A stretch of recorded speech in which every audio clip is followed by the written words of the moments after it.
Ever get the feeling that the way our world works, especially when it comes to money and power, is kind of like off? Off. Yeah, like maybe we inherited some bad habits from someone else like a long time ago. Oh, interesting. Yeah, well, today's deep dive takes us down a rabbit hole that might just explain those unsettling vibes. Okay, I'm intrigued. We're looking at a YouTube video by Clif High.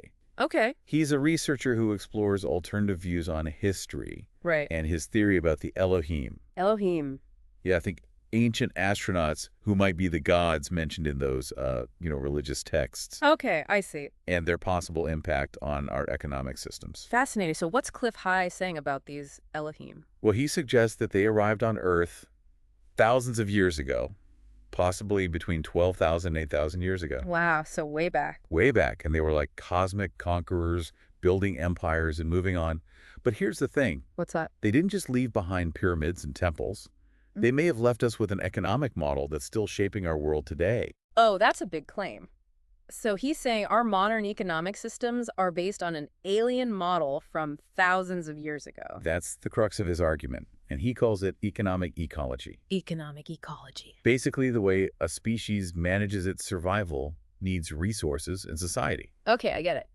And he believes the Elohim's economic ecology was based on advanced technology control and a drive for excess. And you're saying that's echoing in our own system. Exactly. It's like we're living with the ghost of their economic system. That is a wild idea. Yeah. But if it's true, it could explain a lot. Wait, what? Why No. we're so obsessed with technology. Okay, Why we value accumulating more than we need. right. And why there's always this struggle for power and resources. That's a lot to unpack. Yeah. So tell me more about the Elohim's technology and how it played into their economic model. Well, Clif High suggests that their advanced technology, which he speculates they may have acquired rather than invented, Acquired. gave them a huge advantage. They're able to control energy, manipulate biology, and even create these force field bubbles. Force field bubbles. What? He calls them gons. Cons. Yeah, they sound a lot like the Garden of Eden. Really? Imagine a species that can control the very environment around them. It's giving me serious sci-fi vibes. Right. But it also makes you wonder if they had this much control, why did they leave? Yeah, what happened? What happened to them? Yeah. Well, Clif High theorizes that something called decreasing galactic center emanations forced their departure. Decreasing what now? Galactic center emanations. Okay, break that down for me. Basically, he's talking about changes in cosmic energy that affected their biology.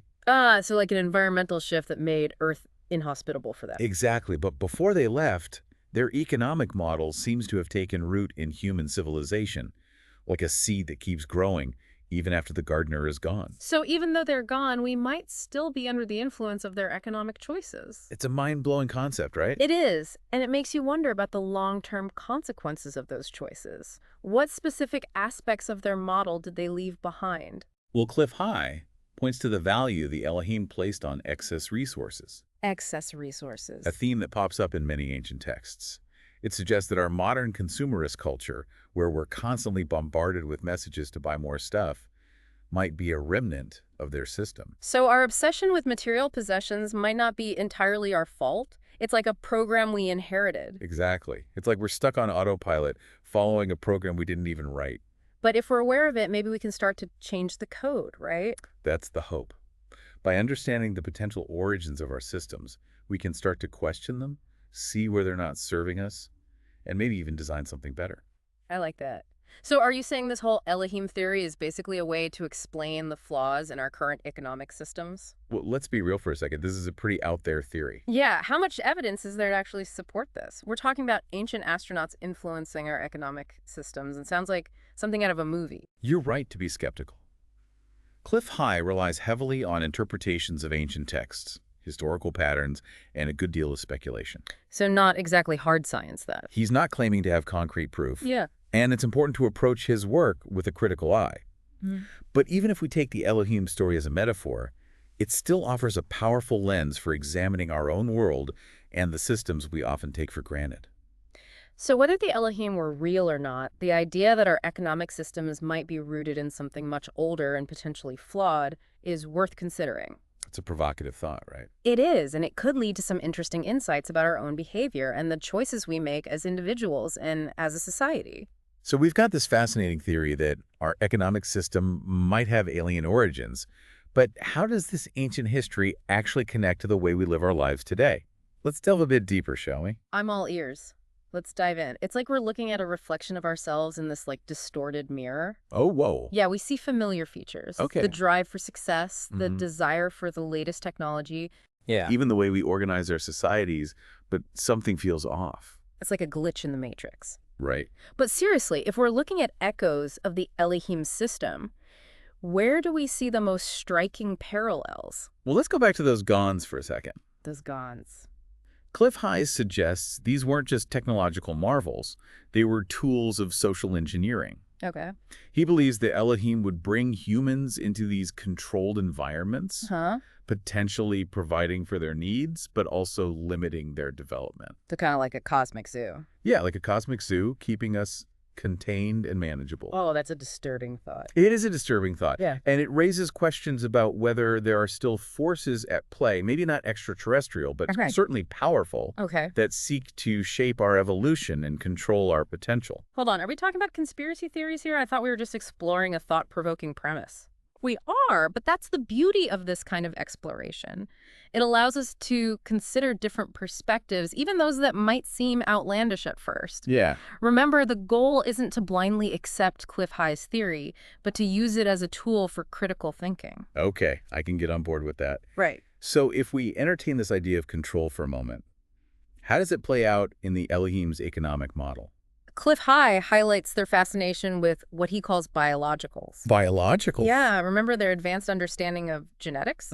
He suggests they may have viewed humans as a resource, potentially even modifying us for specific purposes. That sounds a bit like a science fiction horror movie. Right. But it also reminds me of ancient myths about gods creating humans or interfering with their evolution. Exactly. Those myths might be more than just stories. Wow. They could be echoes of actual events passed down through generations. Okay. And if we look at our modern world, Yeah. we see this fascination with biologicals playing out in our own advancements in genetic engineering and biotechnology. So it's like we're catching up to the Elohim, even if we're doing it for different reasons. But if they were so advanced, why not just keep us as slaves or something? Why bother with this elaborate system of economic control?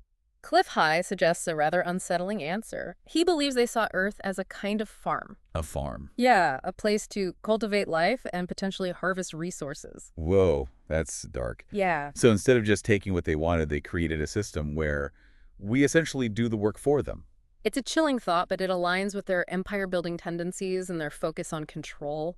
Yeah. And it explains why they might have invested in shaping our economic behavior rather than just enslaving us outright. It also makes those ancient stories about gods demanding tribute and sacrifices from humans a lot creepier. It does, doesn't it? Yeah. Those demands often involved resources, labor, even genetic material.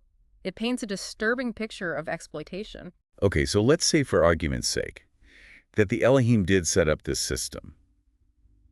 Are we just doomed to repeat their patterns forever? Is there any way to break free from this cosmic inheritance? That's the big question, isn't it? And it's one that Clif High doesn't answer directly. Right. He simply presents the information and challenges us to consider the implications. But I think the first step towards breaking free is awareness. Awareness of what? That we might be living in a cosmic farm? Awareness of the patterns themselves. Okay.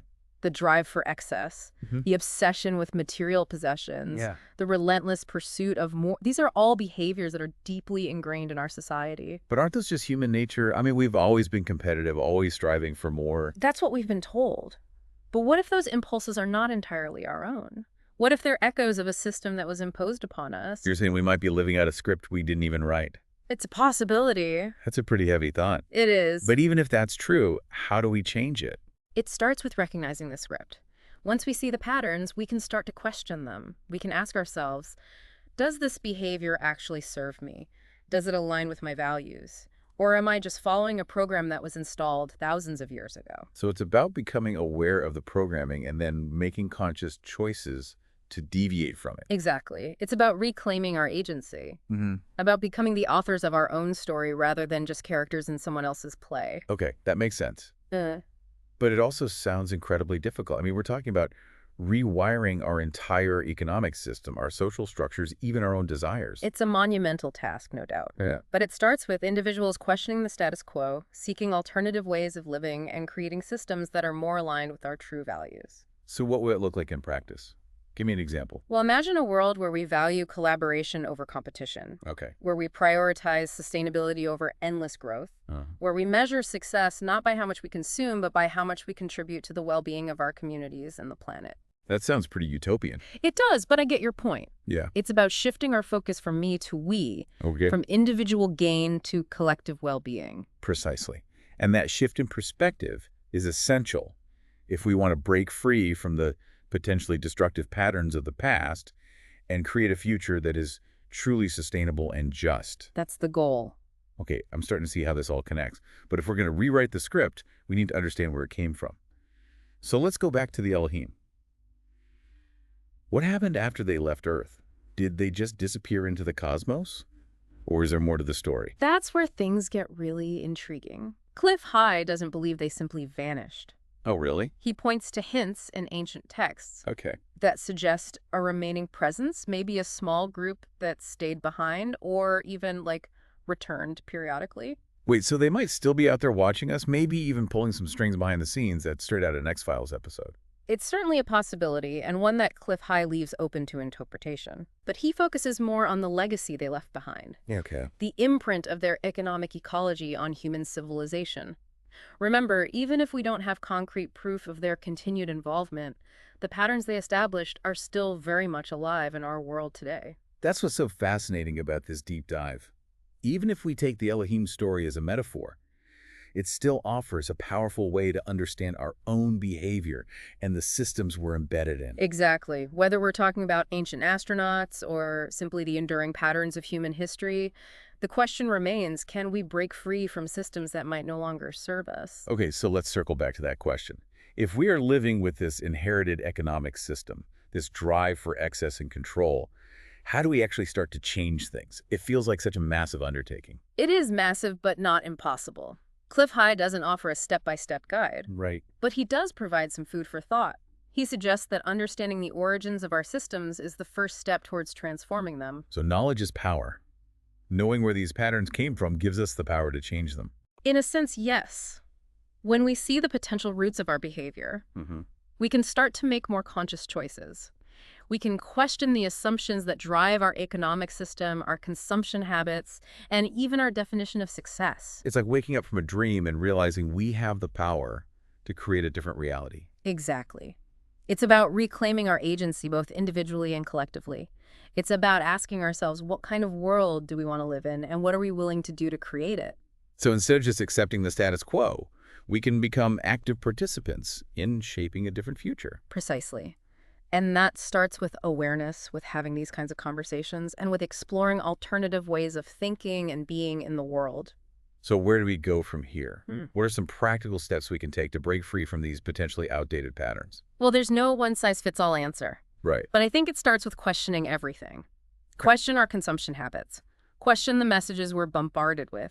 Question the systems that tell us we need more. It's like hitting the pause button on autopilot and asking, where am I going, and is this really where I want to be? Exactly. And once we start asking those questions, we open ourselves up to new possibilities. We can start exploring alternative economic models, like those based on collaboration, sustainability, and community well-being. So instead of just trying to fix the existing system, we can imagine and create something entirely new. That's the exciting part. We have the potential to learn from the past, both its successes and its mistakes, and to design a future that reflects our highest values and aspirations. This has been quite the deep dive. We've gone from ancient astronauts to economic systems to the very nature of human behavior. What a journey. It has been a fascinating exploration. It really has. And I hope it sparks some new ideas and perspectives for our listeners. Yeah, remember, this is just the beginning. We've only scratched the surface of a vast and complex topic. We encourage you to explore the source material, do your own research, and most importantly, keep asking questions. Because who knows, maybe by unraveling the mysteries of the past, we can unlock the potential for a brighter future. Thanks for joining us on this deep dive.